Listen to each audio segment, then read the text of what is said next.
জানুয়ারি 2026-এর তথ্য অনুযায়ী Oman, UAE এবং বিমান বাংলাদেশ এয়ারলাইন্স সংক্রান্ত কিছু গুরুত্বপূর্ণ আপডেট নিচে দেওয়া হলো। সোশ্যাল মিডিয়ায় অনেক সময় দুঃসংবাদ হিসেবে এগুলো প্রচারিত হলেও প্রকৃত তথ্য জেনে রাখা জরুরি। ওমান প্রবাসীদের জন্য নতুন কঠোর নিয়ম, জানুয়ারি 2026। ওমান সরকার সম্প্রতি প্রবাসী কর্মীদের জন্য পেশাগত যোগ্যতা যাচাই বাধ্যতামূলক করেছে। এটি অনেকের জন্য দুঃসংবাদ হতে পারে, কারণ ওয়ার্ক প্র্যাকটিস লাইসেন্স এখন থেকে প্রকৌশল, লজিস্টিক্স এবং হিসাবরক্ষণ সহ বিভিন্ন বিশেষায়িত পেশায় কাজ করতে চাইলে নিজ দেশ থেকে সনদের মূল্যায়ন করাতে হবে। এই লাইসেন্স ছাড়া নতুন কোনো এন্ট্রি পারমিট ইস্যু করা হবে না। ভুয়া সনদ শনাক্তকরণ, ওমান শ্রম মন্ত্রণালয় জানিয়েছে, ভুয়া সনদ ব্যবহার করলে জরিমানা, লাইসেন্স বাতিল এবং সরাসরি দেশ থেকে বহিষ্কার, ডিপোর্টেশন করা হবে। 2. ওমান রেসিডেন্স কার্ডের নিয়ম, সুসংবাদ ও সতর্কতা। মেয়াদ বৃদ্ধি।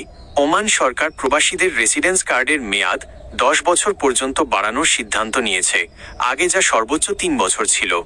নবায়নের সময়সীমা, কার্ডের মেয়াদ শেষ হওয়ার 30 দিনের মধ্যে নবায়ন করতে হবে, অন্যথায় জরিমানা গুনতে হবে। 3. UAE visa update. ভিসা নিষেধাজ্ঞা নিয়ে বিভ্রান্তি।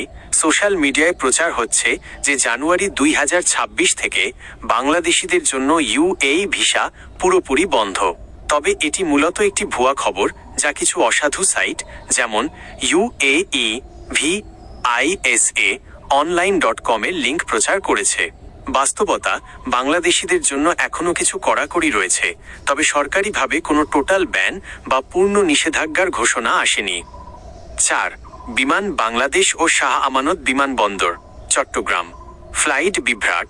ঘন কুয়াশার কারণে সম্প্রতি ওমান ও কুয়েত থেকে আসা বিমানগুলো ঢাকায় নামতে না পেরে চট্টগ্রামে অবতরণ করে।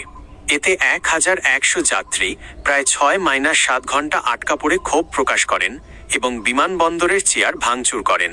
ফ্লাইট স্থগিত। বিমান বাংলাদেশ এয়ারলাইন্স উড়োজাহাজ সংকটের কারণে 1 ফেব্রুয়ারি 2026 থেকে ঢাকা ম্যানচেস্টার রুট সাময়িকভাবে স্থগিত করার ঘোষণা দিয়েছে, তবে ওমান রুটে ফ্লাইট বর্তমানে সচল আছে। 5. Big ticket Abu Dhabi. জানুয়ারির জয়ী 2026 সালের প্রথম বিগ টিকিট ড্রতে সিরিজ 282 30 মিলিয়ন দিরহাম জিতেছেন আন্নালি গায়ঙ্গান নামে এক ফিলিপিনো প্রবাসী।